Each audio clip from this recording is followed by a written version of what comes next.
matters. I'll close on the implied question that Bill asked me earlier. Why don't you accept this wonderful offer?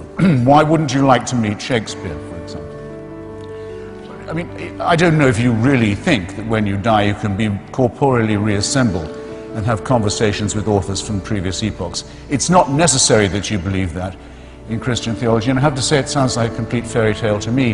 The only reason I want to meet Shakespeare, or might even want to, is because I can meet him any time, because he is immortal in the works he's left behind. If you've read those, meeting the author would almost certainly be a disappointment.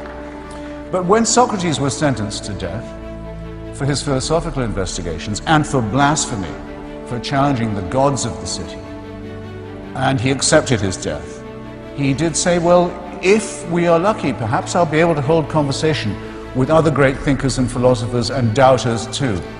In other words, that the discussion about what is good, what is beautiful, what is noble, what is pure and what is true could always go on.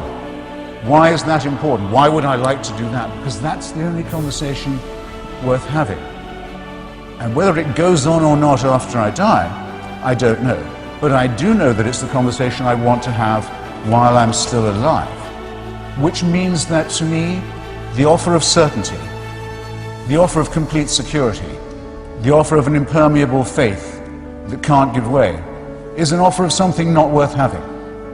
I want to live my life taking the risk all the time that I don't know anything like enough yet, that I haven't understood enough, that I can't know enough, that I'm always hungrily operating on the margins of a potentially great harvest of future knowledge and wisdom. I wouldn't have it any other way.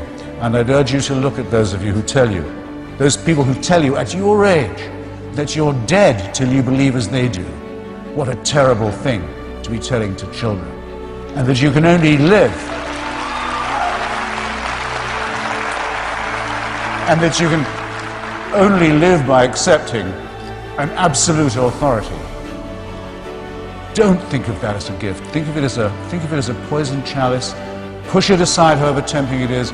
Take the risk of thinking for yourself. Much more happiness, truth, beauty, and wisdom will come to you that way. Thank you.